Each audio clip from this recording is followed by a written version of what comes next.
asociada por supuesto a la biodiversidad y asociada también a la cultura. Los ecosistemas, digamos, que generan agua en toda la región han sido enriquecidos por el propio accionar de las culturas. Ese mapa que ustedes ven intermedio muestra los pueblos amazónicos, y ahora ya se sabe que el 50% de la diversidad biológica está directamente relacionada con el enriquecimiento que han hecho los pueblos ancestrales. Y por supuesto toda esa riqueza hídrica esa riqueza hídrica y de biodiversidad y cultural ha venido siendo afectada en estas últimas décadas de una manera acelerada. Nosotros tendríamos una disponibilidad de agua muy grande en toda la región, digamos la cordillera de los Andes, la cuenca amazónica, el acuífero Guaraní,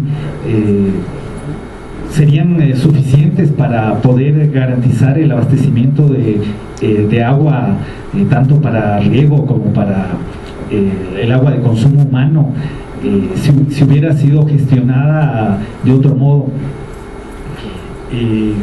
A pesar de esa afectación y de esa riqueza hídrica, digamos, alterada en las últimas décadas, la región tendría un potencial, si lográramos mantener lo que tenemos, que sería suficiente para por lo menos garantizar la calidad de vida, una calidad de vida digna. La siguiente. El Ecuador, igual que el Perú, tiene varios ecosistemas muy ricos asociados al ciclo hidrológico, que son vitales para la captación de agua, sobre todo los páramos, ¿no? Yo, igual que viendo las imágenes que nos mostraba Marco, pues esa es la realidad de las cuencas altas del país. La siguiente. Lo mismo las estribaciones de la cordillera, los bosques tropicales, los bosques nublados que se llaman. Nosotros también tenemos una región amazónica. Esa es, digamos, el panorama biológico de nuestra región y en el caso específico del Ecuador. La siguiente. Gracias a esa diversidad ecosistémica, el Ecuador tiene una disponibilidad de agua bastante importante, tanto en la vertiente del Pacífico como en la vertiente amazónica. Esta disponibilidad de agua, de alguna manera, igual que lo mencionaba para el caso peruano, viene siendo gravemente alterada. Tenemos un proceso antrópico de intervención sobre los páramos muy alta, de destrucción de bosque, una tasa de deforestación que sobrepasa las 150.000 hectáreas anuales, digamos, reemplazo del ecosistema de páramo por plantaciones forestales que afectan la presión también de las actividades agrícolas. De alguna manera la inequitativa distribución de la tierra y del agua ha provocado que también las comunidades tengan que ocupar las tierras más altas, las menos aptas para la agricultura. Pero sobre todo estamos enfrentando en las últimas décadas un impulso a actividades extractivas. El Ecuador ha sido tradicionalmente un país, digamos, exportador de materias primas. El Ecuador, un país petrolero, la mayor parte de los ingresos ecuatorianos están basados en la exportación de este recurso natural no renovable. Y ahora, digamos, se pretende reemplazar un poco la posible afectación de este recurso y su disminución en las próximas décadas por otra actividad extractiva, que es la minería. El Ecuador no ha sido un país minero, digamos, a gran escala. Hemos tenido una minería mediana, una minería artesanal altamente destructiva, pero se está impulsando de una manera acelerada las actividades mineras. La siguiente. Igual que en toda la región, el Ecuador ha venido, digamos, siendo parte de todo este proceso de reforma estructural, digamos, neoliberal. Nosotros fuimos parte de las políticas de ajuste estructural, políticas que de alguna manera cambiaron los marcos regulatorios de nuestros países, que pretendían privatizar el sector de agua potable y saneamiento, nos endeudamos para hacer esos procesos de privatización, un proceso que implicaba el desmantelamiento de la institucionalidad pública.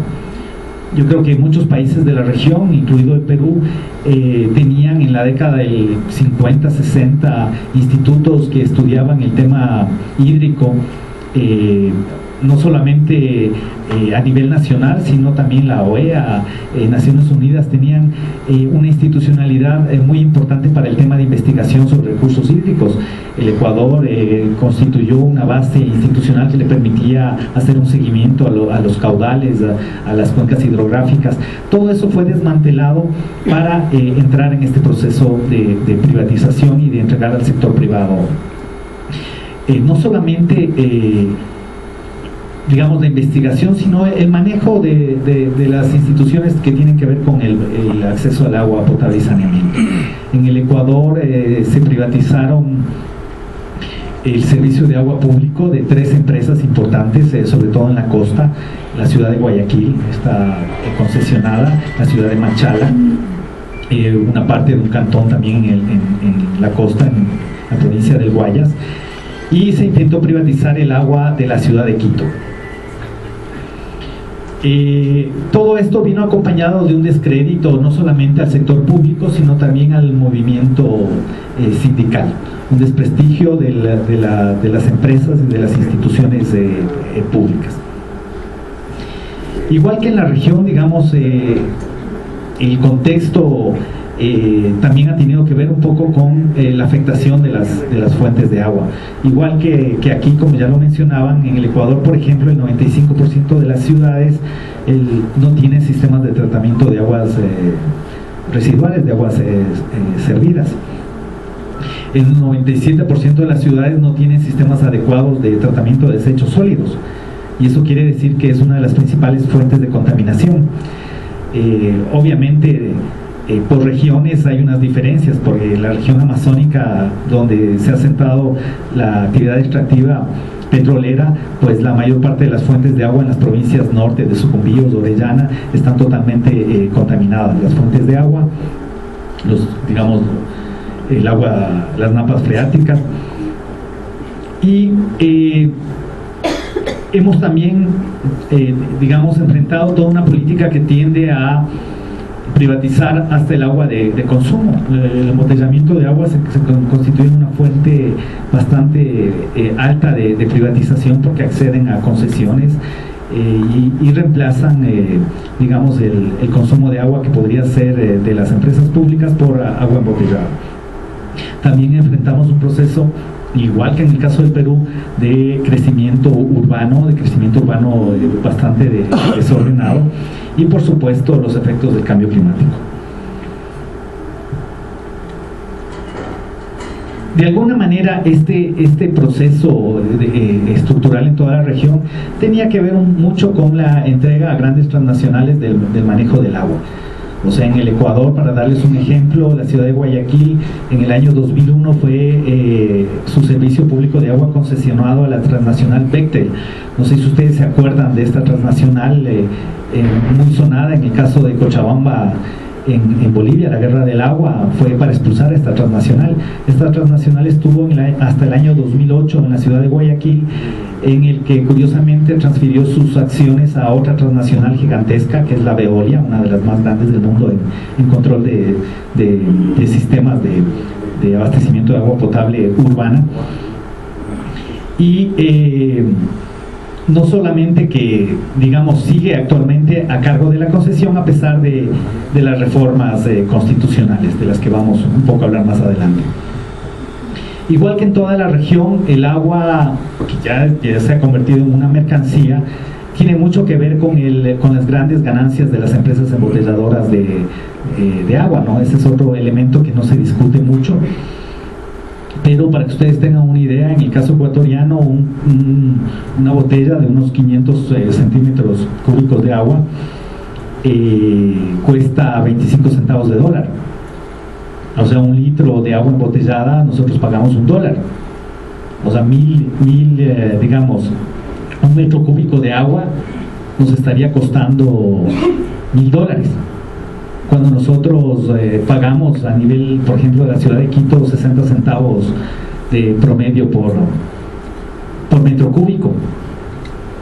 Eso muestra un poco la rentabilidad de estas ganancias, que por supuesto tienen cero absoluto control, y la mayor parte de ellas se abastecen del agua potable de las ciudades.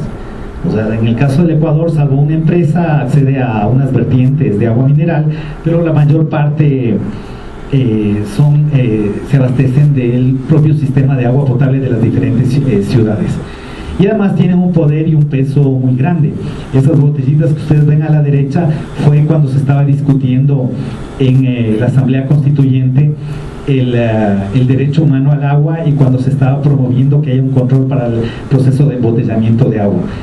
Ahí están las botellitas que se repartían a todos los asambleístas durante el proceso de discusión de la propuesta de ley de aguas, financiadas por las mismas embotelladoras de agua.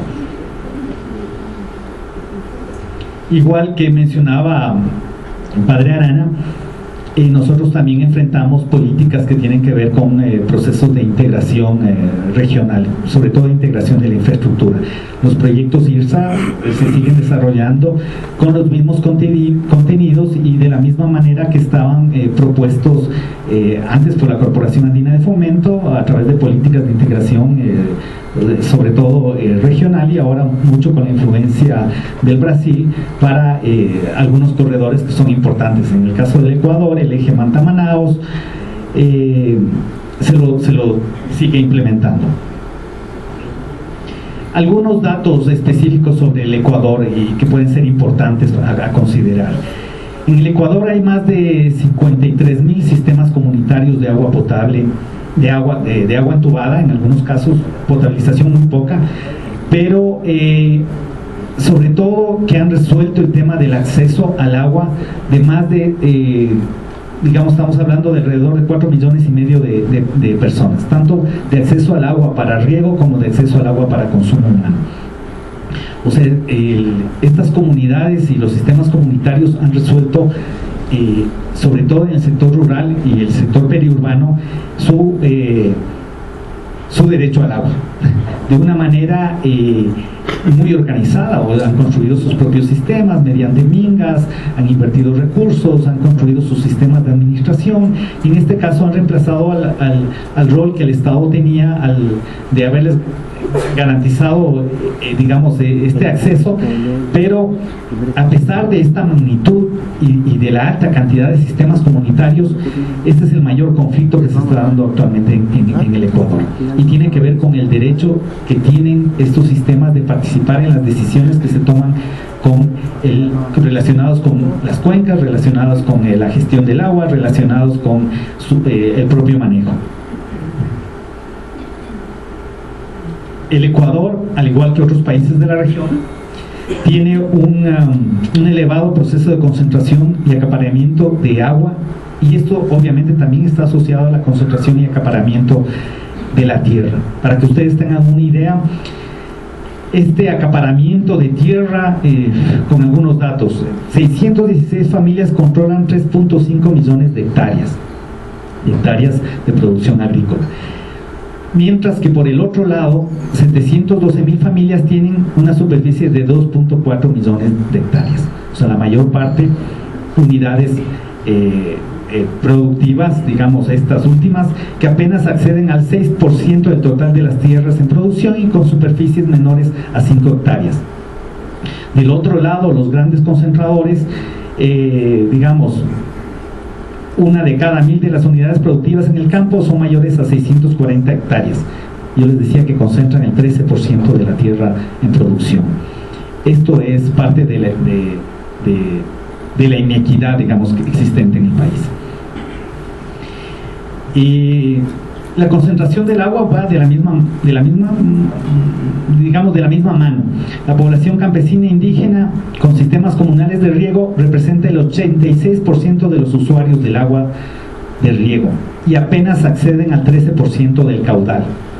Mientras que los grandes consumidores, que apenas son el 1% de las unidades productivas agrícolas, concentran el 67% del agua. Este es el marco inequitativo que existen en el país, obviamente asociado a un modelo de, digamos, productivo agrícola de exportación que viene desde hace décadas, ¿no? El Ecuador, país cacaotero, el Ecuador país bananero, el Ecuador país florícola, el Ecuador país exportador de brócoli, el Ecuador país exportador de productos postres y productos frutas, sin mayor valor agregado. Nosotros exportamos prácticamente agua a través de este modelo. La cobertura de agua potable en las ciudades, pues digamos que ha tenido un proceso de incremento en las últimas décadas. Sin embargo, es curioso porque si para el 2001, digamos, contando el censo del 2001 y el censo del 2010, ha habido una baja en el incremento de la inversión en infraestructura y de crecimiento de cobertura. Es curioso porque se supone que en la última década hay una inversión mayor en términos económicos, pero es una inversión mucho menor que la década pasada. Y además de esto, las cifras oficiales que tienen que ver con las cifras levantadas por los censos, pues no reflejan la realidad. Para ponerles un ejemplo, a ver, el Ecuador en el censo pregunta a la población si está conectado a algún sistema, alguna red de tuberías, no diferencia entre sistemas comunitarios o sistemas públicos, pero además tampoco pregunta a la gente si tiene agua permanente. Para darles un ejemplo, 2 ciudades de la costa del Ecuador, Bahía, apenas tiene agua potable 2 veces por semana. San Vicente no tiene acceso a agua potable, pero sin embargo tiene una red de tuberías. Entonces, claro, las cifras del censo son totalmente subutilizadas. La mayor parte de las ciudades de la costa no tiene agua permanente en calidad y cantidad. Entonces, las cifras oficiales, como estas de acá, que son tomadas del censo, no reflejan exactamente la realidad de los sistemas ni del acceso al agua. Entonces, claro, sale una cifra bastante alta, digamos, para el promedio regional de incremento, pero que no refleja realmente la realidad. Lo mismo el subregistro que existe con relación a los conflictos por el agua. Estas son fuentes de la propia institución que se creó del agua, la Secretaría Nacional del Agua, que muestra la conflictividad del agua en algunas partes, relacionado sobre todo con agroexportación, agroindustria, que tiene que ver con conflictos por acaparamiento de agua, relacionados con las actividades mineras, que tiene que ver también conflictos por las concesiones de agua a las empresas mineras, que tiene que ver con la actividad petrolera. Fíjense, en la región amazónica es la zona, digamos, de extracción de petróleo, sobre todo la Amazonía Norte, ¿no? Ahí donde dice Nueva Loja, Puerto Orellana. Luego tiene que ver con el tema de la expansión urbana, la demanda de agua potable, el tema de los proyectos hidroeléctricos o los proyectos multipropósitos, y el tema de los conflictos por acceso a riego. Pero este cuadrito que es oficial es también, digamos, un subregistro. Estamos nosotros calculando que existen más de 4.000 conflictos por el agua antes de la llegada de este gobierno, del último gobierno, digamos, el de Rafael Correa, y estos conflictos pues no se han resuelto ni un 1%, digamos, a pesar de las políticas nacionales.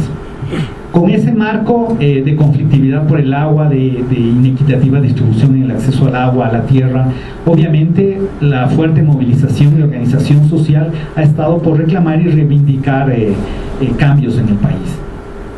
La demanda de una nueva constitución era una demanda del movimiento indígena desde la década de los 90. Los conflictos por el agua, para la anterior, por favor. De alguna manera, la movilización social paró la privatización del agua de algunas ciudades, paró la privatización del agua en Quito, paró la privatización del agua de Ambato, de Ibarra, de ciudades medianas que estaban, igual que en toda la región, con recursos y crédito del Banco Interamericano de Desarrollo para promover la concesión de los sistemas de agua potable de las ciudades intermedias. Nosotros teníamos un proyecto que se llamaba PRASI, que era un proyecto para constituir las empresas públicas municipales, pero a su vez para delegar su manejo al sector privado. Teníamos un proyecto también para el sector rural que se llamaba Praguas, que era un proyecto en el mismo sentido, pero para, digamos, pequeñas ciudades en el sector rural o pequeños sistemas comunitarios. De hecho, unos pocos sistemas se lograron concesionar. Pero la fuerte movilización social, no se olviden de que hablábamos de más de 50.000 organizaciones de usuarios, prácticamente impidieron en el país, junto con los trabajadores del agua, la privatización. Esto no fue solamente en el tema del agua, fue en el tema de la privatización de otros sectores, como el sector eléctrico, el sector petrolero, etcétera. El Ecuador se ha caracterizado en las últimas décadas por una fuerte movilización social en defensa del agua, en defensa de la lucha por la tierra y contra las privatizaciones. Con ese marco de movilización es que aparece un nuevo gobierno, recoge estas reivindicaciones, se convoca una asamblea constituyente y la fuerte movilización logra algo que para nosotros ha sido bastante importante. Digamos, tomando en cuenta los procesos del Uruguay y los procesos de lucha en otros países, nosotros aprendimos mucho sobre el tema de, bueno, queremos el derecho humano al agua en nuestra Constitución, efectivamente lo conseguimos. El agua se convierte en patrimonio nacional estratégico de uso público. No solamente eso, la Constitución se establece que el agua, digamos, será manejado exclusivamente por el sector público y por el sector comunitario. Nosotros ya incluimos el tema de la importancia de los sistemas comunitarios digamos, en el manejo del agua en el sector. Y en teoría, digamos, solamente los sectores comunitarios y públicos podrían administrar y manejar los sistemas relacionados con el agua. Se establecen incluso ya constitucionalmente el tema de las alianzas entre lo público y lo comunitario para la prestación de los servicios. Se establece una prelación en el uso del agua, la prelación relacionada primero con el tema de las actividades para consumo humano, luego las actividades para garantizar la soberanía alimentaria, luego el caudal ecológico.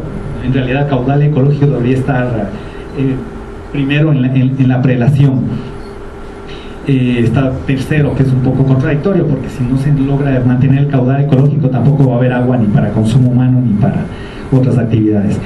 Y se establece el agua también relacionada con las actividades culturales, o sea, las aguas sagradas también están garantizadas con forma de prelación, y luego para las actividades productivas, mineras, etcétera, etcétera, etcétera. Se logra establecer la necesidad de una autoridad única del agua, de que se constituya esto, y también se plantea, bueno, la aprobación de una ley de aguas.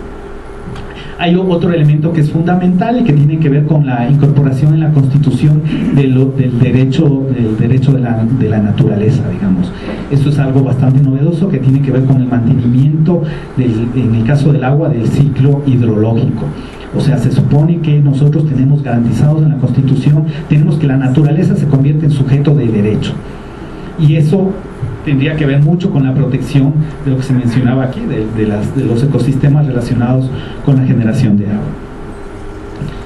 Una Constitución muy buena, digamos. Yo creo que la lucha social logró esto.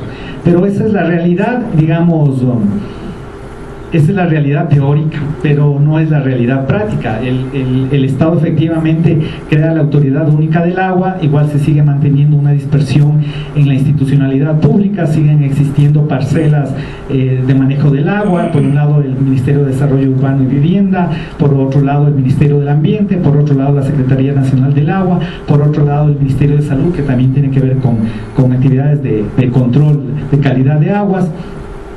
Esa dispersión hace que no se pueda tener una política nacional, digamos, como un criterio de manejo en la que no primen algunos intereses que ya vamos a mencionar.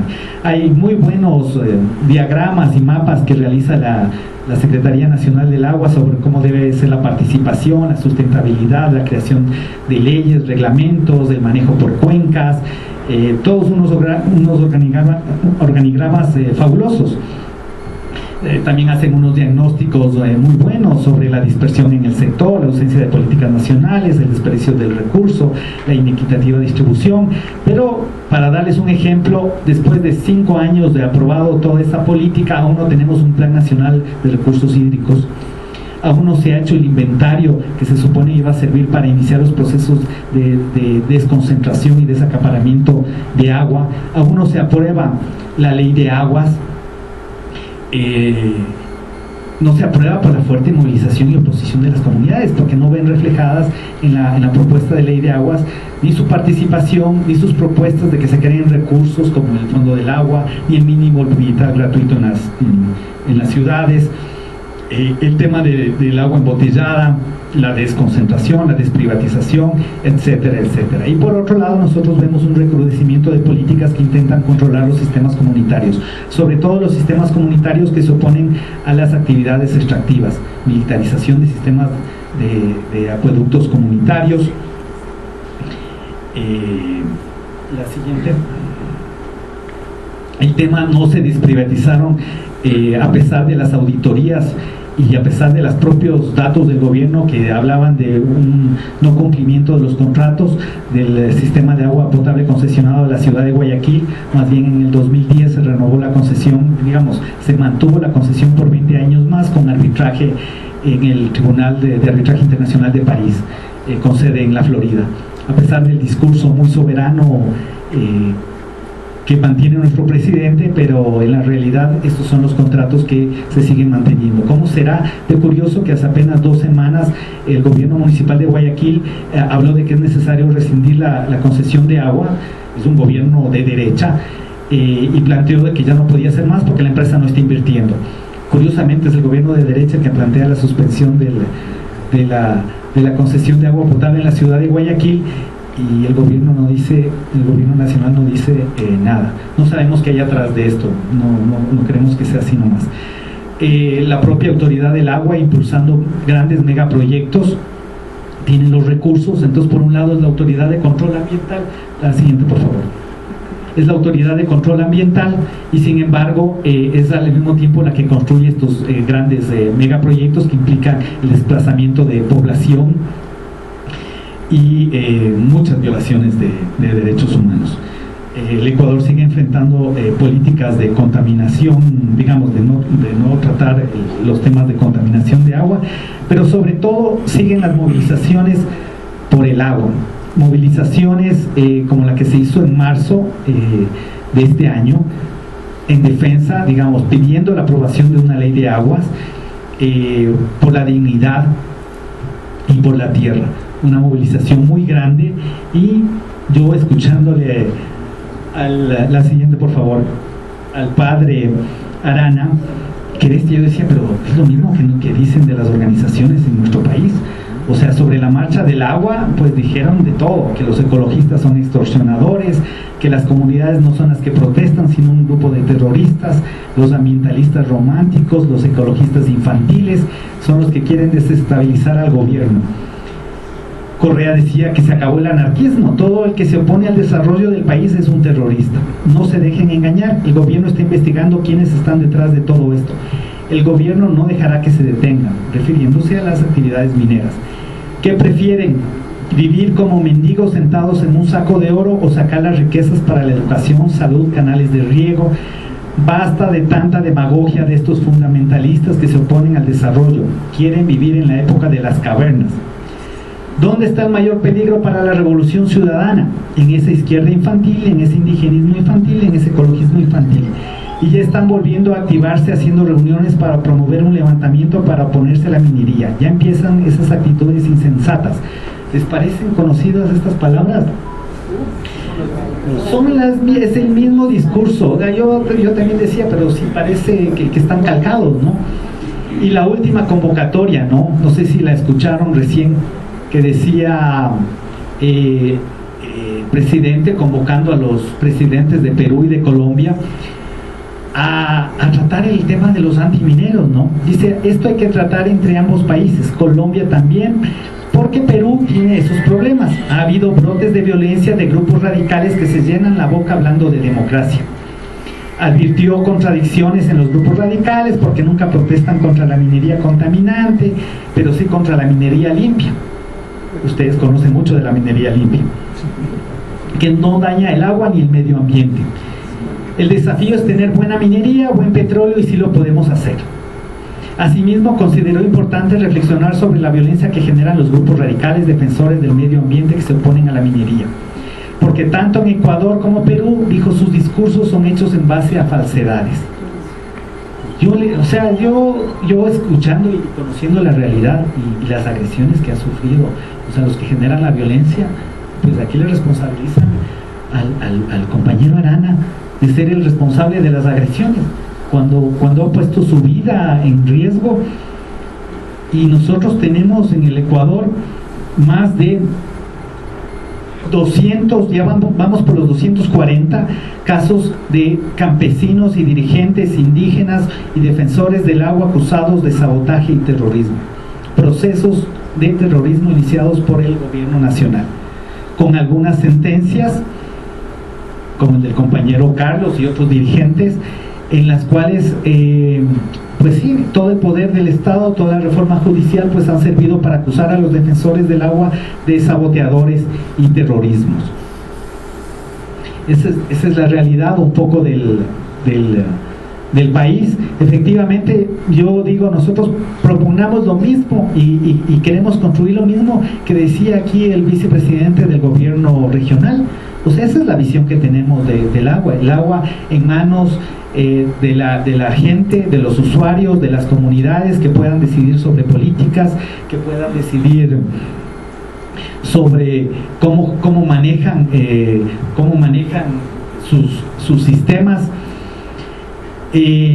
con una participación plena, una participación democrática, pero con una visión nacional. Hay que poner límites al tema de la visión que tienen estos sectores, este manejo sectorial del agua. O sea, por un lado se crea el Consejo del Agua, pero no se les dotan de recursos. Se crean demarcaciones hídricas o manejo por cuencas, pero no se les dan los suficientes recursos. No se hacen las consultas comunitarias, no se aplica el convenio 169 de la OIT, como bien decía el compañero, las consultas no son vinculantes. Por un lado, el modelo minero es el que toma las decisiones sobre a quién le entregan los caudales, o el modelo o el sector, de grandes emprendimientos hidrológicos, las cuencas bajas, pero por otro lado se persigue a los defensores del agua de la parte alta. Yo concuerdo totalmente con la propuesta del gobierno regional de Cajamarca. Esa es la que nosotros hemos venido luchando en el país y por lo que estamos procurando cambiar.